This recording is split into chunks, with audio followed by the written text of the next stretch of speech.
What's up, everybody? Isaac here, Civil Engineering Academy. Excited to be with you on another podcast episode. Appreciate you jumping on and doing this with us. Give us a like, give us a subscribe, share it with a friend. I'm always amazed who listens to these podcast episodes, so I do appreciate you reaching out and sharing it with people. It does go a long way. But today, I bring an awesome guest. She is with an organization called Project Schoolhouse. Her name is Renata Aleman, and she is natively from Nicaragua. She now lives in Texas. I brought her on to talk about what Project Schoolhouse is all about. This is an organization that helps bring clean water to remote areas in Nicaragua only and develop schools and really help people with the needs that they have there. They've produced an awesome short film, which we'll link in our show notes. You should definitely go check that out. But I wanted to bring her on. We connected just to talk about what the organization is up to and how we as engineers could volunteer and help. So if you're looking for opportunities to volunteer, I think that's something that we should all do with a little bit of our time and energy, is to get on and volunteer with people that need help. And there's no other need I could think of more important than those that need clean water and school systems that are going to help kids out in another country. So anyway, without further ado, I want to get to this interview so you can learn all about Project Schoolhouse and what they're up to and all the good work that they're up to. So let's get right after this. See you in a minute.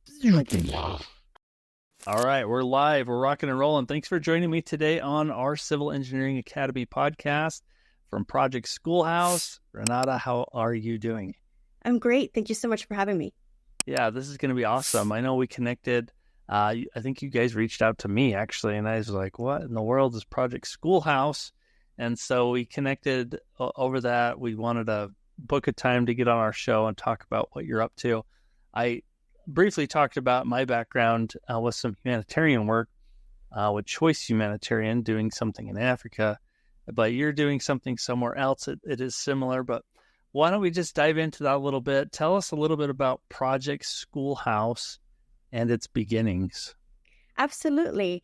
Well, thank you again for having me on. My name is Renata, and I do the development and communications for Project Schoolhouse. We're based here in Austin, Texas, but we do work in Nicaragua primarily. That's the only place that we do work. And we build water and schools and sanitation projects in rural Nicaragua. We build gravity-fed water systems that we tap a spring, a high elevation. We go underground with PVC pipes, and then we bring it to every home.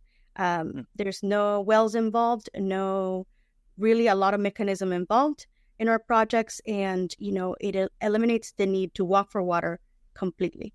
And that's a huge investment that the families that we work with see, and they also help us out by volunteering to build the projects themselves. We have been doing this work since 2006.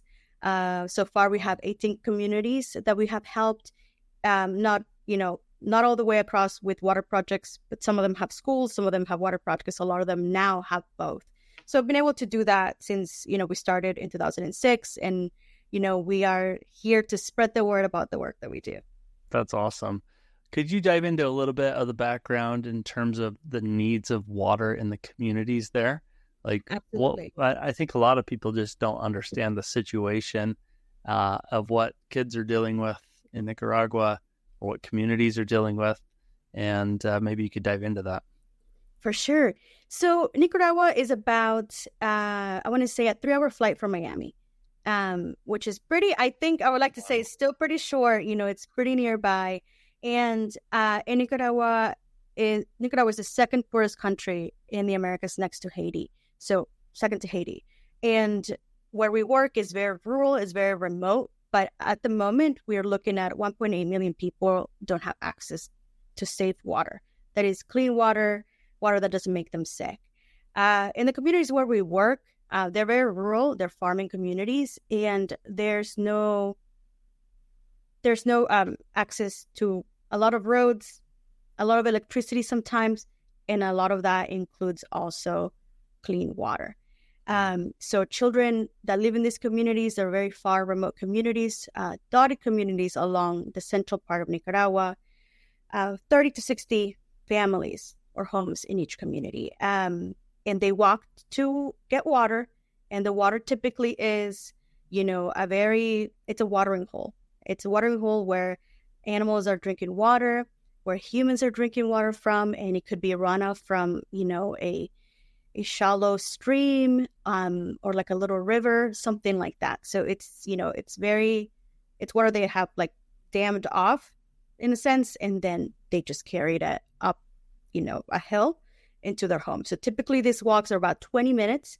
And you're walking several times a day per meal, right? Like you have to shower, you have to walk, you have to want to cook your breakfast, you have to walk, you want to, do your basic necessities, you're walking, and they're about 20-minute walk each. And on top of all this, the water's making you sick. There's waterborne illnesses. The water is dirty. Despite, any mitigation that people might have, it's still making you sick. So then when we have the students that we help, the communities where we are, children are not attending school. They are because they're staying home from waterborne illnesses, stomach-related issues, a lot of diarrhea and things like that affects children every day. So by building this water system and by providing also a school, we're saying, okay, you're no longer walking for water. And second, you no longer have to worry about your school falling apart or getting wet in the rain. So we also just, eliminate that old structure, build a new one. But yeah, that's the need currently. It's very much drinking dirty water. The children, we visited communities where the children are carrying their little water bottles, reusable water bottles that they find or they have access to. And the water's dirty. We have that. And, they rather drink that than be thirsty on their walk home from school. Sure. Be thirsty at school. So they run that risk every day.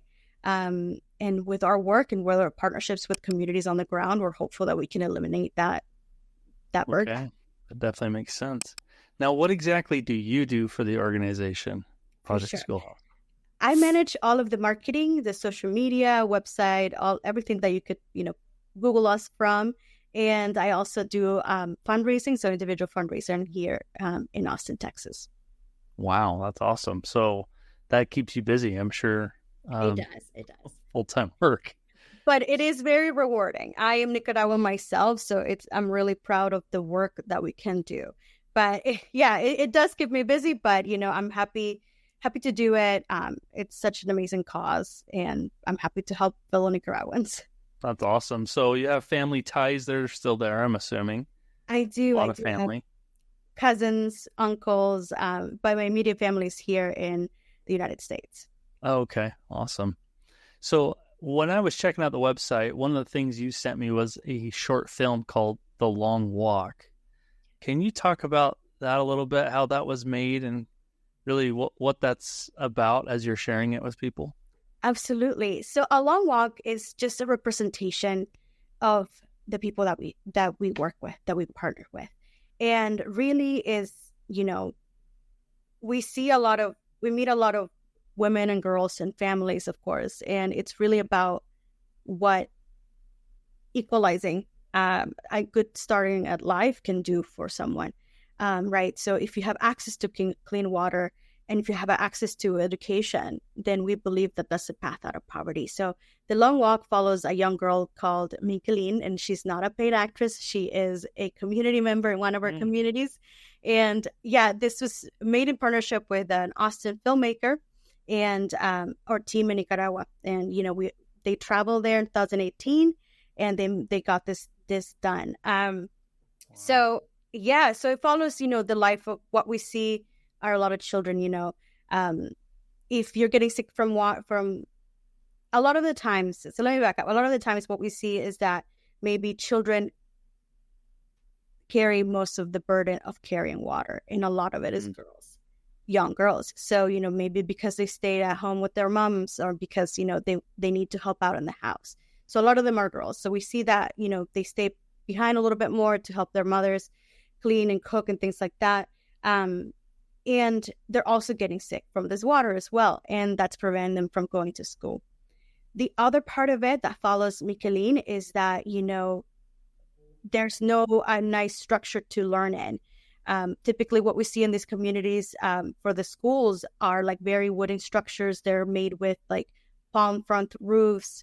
The water, comes in once it starts raining. So we eliminate that structure and we build a complete new one that is ventilated, that is secure, and that the students are really proud of. So that's the other component. So the film follows Michaeline and her road to, hope through education and through clean water and having access to water in the home.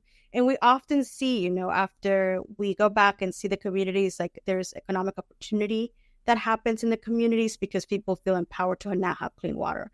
A lot of the families that we've met, like they start their own little businesses. They start cooking or they start selling, food and things like that. Street food is really big in Nicaragua. So it's just a component that we've seen it happen. And that was one of our first films that we made. And now we have made several others that I can send you a link to and share with the audience. And one of them definitely do that. Yeah, one of them is going to be shown at this film festival next week. So we're really excited about that as well. Yeah, I mean, we'll link it, but I highly encourage anyone listening to this or watching it to go check that out. It's called The Long Walk. And do you have any more of those films coming in the future?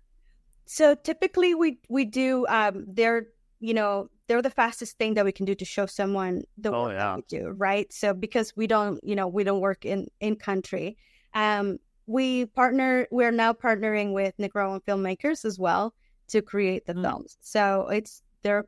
I'll send you a few that we have. We have 3 now, but hopefully in the future, maybe next year, we'll start building new films for the year. That makes sense. Yeah, every time we visit. I think that's awesome. Yeah. And they look great too. So great job on those. What are some of the challenges that you see that you're facing, the Project Schoolhouse has in front of it, that you're trying to reach goals to or trying to overcome some things? Maybe there's opportunities there, but what's on your plate? For sure. I mean, I think one of the biggest challenges is reaching people, right? And getting the word out. And that's part of what we're doing today, but it's getting people to support the cause if they feel strongly. Once people get to know Project Schoolhouse and they learn how we work, they're very taken away. Yeah, which it's very near and dear to my heart as well. But it's reaching people. It's finding folks that want to invest in this work because it just every little bit just goes so long. So we would like to find partners that would support this work and kind of keep growing that way. The way that we see it is just like building networks and building communications towards new people. It's always our goal. Not a challenge per se, but it's a goal that we really just want to keep growing here in the U.S. and spreading the word out because Nicaraguans are our neighbors to the south. Really, 3-hour flight is pretty short. Close. And water is just, an issue that is ever present and really like it's something that would always keep kind of continuing. It's not something that's going to go away. If you don't build the infrastructure, it's never really going to come type of thing. I agree. Well, we're Civil Engineering Academy. There's a lot of civil engineers that are water resource engineers, but maybe you could describe people that want to be involved. What are the different ways that they can be involved? Like, what does that look like? Are you going in country? Are you volunteering time and energy that way? You can also probably just donate if you want to help the cause. Like, what are the different avenues you could do? How could engineers get involved to volunteer? Absolutely. So we have a couple of things, that we have traveling country that we do, and it depends on the group of people that want to go. We travel to projects that either we're building at the moment or that are being finished. And there's opportunities there to collaborate on what the trips looks like. And the trip fees, of course, go towards projects and realizing those projects on the ground. And, of course, I have to say,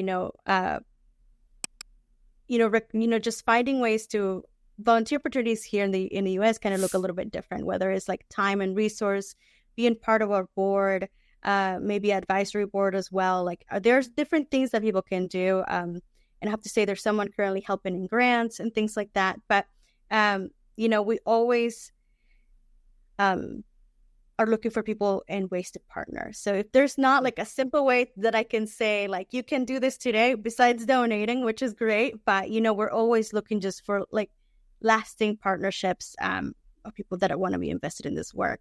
So, of course, there are trip fees. You can join the opportunities to join our board, to be a volunteer in a specific project.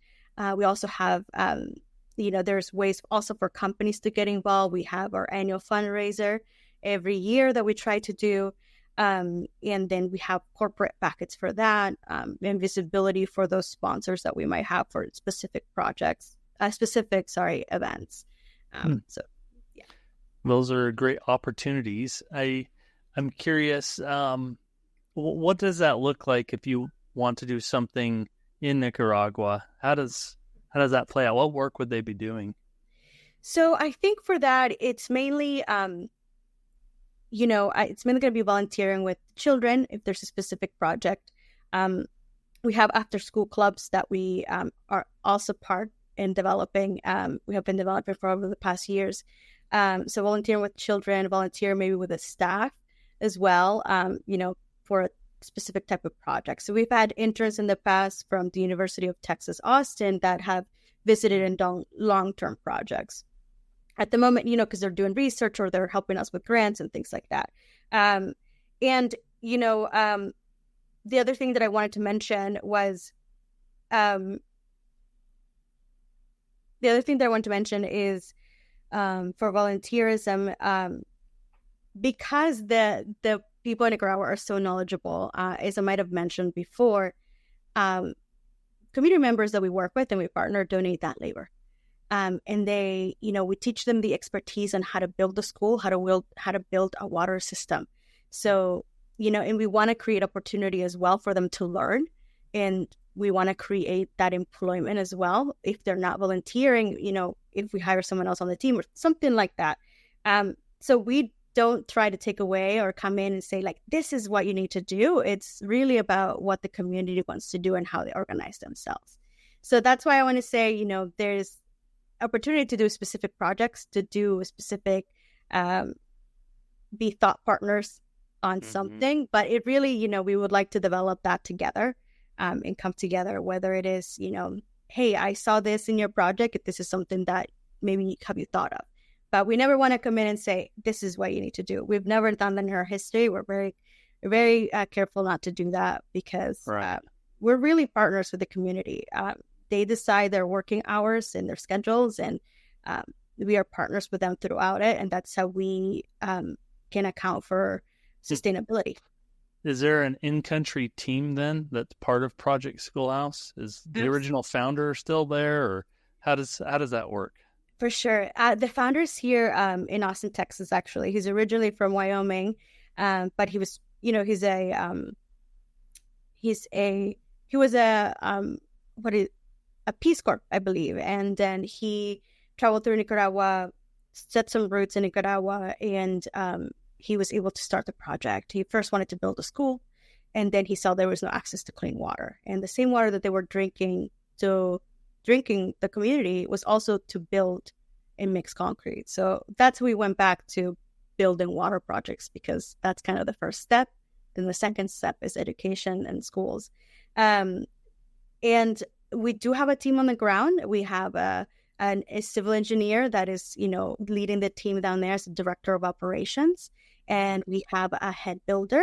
And we have also another engineer that helps us design all of the components of the water project, right from, the tank system, the chlorinator, the small part of that, and then, all of the planning that goes into building this gravity-fed system that we build, and also the schools.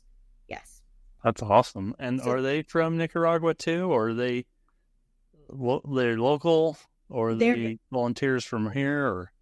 They're very local. They're all Nicaraguan. So they are helping their own communities. And, a lot of our team has been there since the beginning that we started this project. Wow, that's awesome. That sounds like a ton of work to do. How many projects do you think you've done over the last, I don't know, couple of years? Like, do you guys have goals for how many projects you want to do in a year?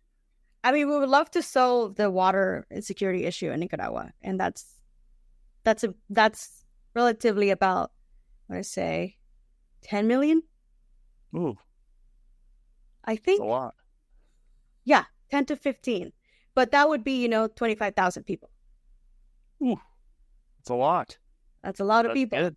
Yeah, so that would be our goal. That's our big idea, is to solve the education and hygiene issue in Nicaragua, and that would be 25,000 people with a price tag of 10 million. But at the moment, I can tell you that we have done, like I said, we have done 18 communities so far. About 3,500 people have access to clean water in their homes. 2,400 people have, students studying the schools that we've built. And hundreds of latrines that we have built. So that's another component of the water system and sanitation, is that we build latrines otherwise people might not have, or tear the old ones down and build new ones completely. Wow, that's awesome. So is the team in the United States, is it a small team, I imagine? And how do you partner with, do you have partners with businesses? How are you spreading the word? For sure. We do have a small team in the U.S. It is the board of directors. They're a working board. They're volunteers as well. They have different expertise. So, for example, like our financial, like our chief, we have a treasurer and he's a volunteer and things like that. So, and then we have our executive director and then myself. And at the moment in Austin, we're doing everything that we can to spread the word. We partner with, maybe a local brewery to kind of just raise awareness for World Water Day, and we have info sessions that we can do of a presentation that's 30 minutes long, maybe even 25, just talking about the work that we do and how people like to get involved. And so we have those info sessions, we have events that we do, and we're just trying to reach the community. Like I said, we're doing a film festival next week. Awesome. Yeah. And so, we're active on social media as well. And we just really try to touch everything that we can in order to kind of just gain a little bit more of visibility among, such a philanthropic city that is Austin. Well, has there been a project that you've worked on that's been one of your favorites? Is there a memorable one? Are they all good? For the water projects, they're all amazing. Okay. But I do have to say, I don't have like a favorite project. I mean, I have a lot of favorite things. Like we've been able to work, I think, with this film festival. That's been really fun. But I think for me personally as well is really just visiting the country. I'm from there. I grew up there. I know exactly what it is like, what the necessity is. And I've also lived with water insecurity in my town as well, even though I didn't grow up in such remote communities. But it's just seeing it in person, and just seeing, how hot it is in Nicaragua and where we work. And if it's not hot, it's raining, and then it's hot, kind of like Houston a little bit. So you're sweating buckets, but you also have to wear long sleeve shirt, like a shirt, and also pants, because you don't want something to bite you. And then I'm guarding with my life, my water bottle. So I just, I understood it. And coming back from a trip, I was just like blown away at how hard just it is, the day to day. And I just cannot imagine walking for water and still having it be dirty, like the water making you sick. That was for me, like the trip just kind of opened my eyes. It was an amazing experience. And I keep saying, like, it's just 3 hours from Miami via plane, but it's a completely different world. Yeah. Well, the organization is Project Schoolhouse, so I'm assuming a lot has to do with schools, I imagine. So yes. not just water, but it sounds like it's a variety of things that you're involved with there. So kids in schooling, I imagine. Do you build schools, I imagine, too? Yes. So we do water systems and we build schools. And what we like to do is to build a school and a water system in one community. So a lot of our communities have that already. And we build a school it's a very simple school, but it looks like every other school in Nicaragua. And we're really proud of it. And the community is really proud of it as well. So we built it from the ground up. Community members learn how to build it. They mix the cement, they put together the frame, they put together the rebar, the foundation, everything that has to do with the school. They install the doors, and then the also the whiteboards and everything that it might need. So we started a new school this spring in January, and it's currently close to being already finished because it just goes by so fast. Because they know, I mean, we have a team and they know exactly what to do, and then they know what the knowledge that they need to impart on the community. And the community is also just so excited to have a school because that becomes the main hub, the community hub for the community. And it has a kitchen as well. It has new latrines that we've built, water faucets where kids can wash their hands. It's a beautiful school. And we're happy to, be able to work with the community, and they're just so happy to have it as well. They call it a real school, like a real, like that's a real one, huh? Yeah, the real school, like Escuela Nueva. And then there's just like, we're going to take care of it. And like, and we've seen as well that with the expansion of the school, our new school, teachers can travel. So maybe like an older, like a wooden structure wouldn't get as much, I want to say attention, but it wouldn't get as much like maybe looked at. And if you have a new structure that is secure, that you can lock and has ventilation, we've seen that now teachers provided by the government can travel and offer more grades. So we've seen that in a school that we finished last December, instead of just being primary and secondary school, so just high school on Saturdays, it's now going to have, I think, what we would call junior high up to 9th grade, maybe every day, which is just exciting, so exciting to see. Because now they don't have to wait until Saturday. The kids can now attend, like, no more kids here do in the United States. Awesome. Do you guys I know you work with the community a lot. Does that also mean that the government is recognizing your work there too? Do they help at all in these situations? Right. So in Nicaragua, we are, also a nonprofit. We're completely registered with the government there, and we do have support from the municipal government.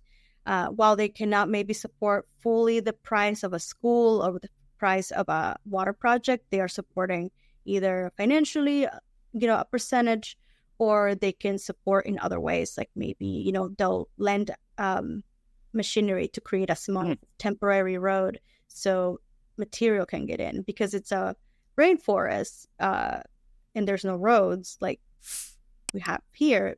It's a temporary road where we really have to be careful to move in materials super quickly so they can build a school in time before the rain season comes. Wow. So we have their support, which is very exciting. We have great relationships with them. Wow. Well, this has been fascinating. A lot of opportunities there. Let us know where our audience can reach out to you. What's the best way to connect with you and start volunteering or donating, whatever you guys need? Absolutely. So our website is projectschoolhouse.org. And then we are on all major social medias, Facebook, Instagram, and LinkedIn. And also our email is info@projectschoolhouse.org. And let's get connected.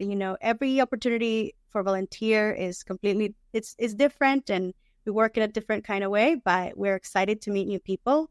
And also donations can be made on our website as well. Perfect. Okay. Well, thank you for joining me today. Thanks for sharing your experience and describing all that Project Schoolhouse is doing. It sounds like really good stuff. And I wish you all the success in the world. Hopefully this moves the needle maybe a little bit. I don't know. Who knows?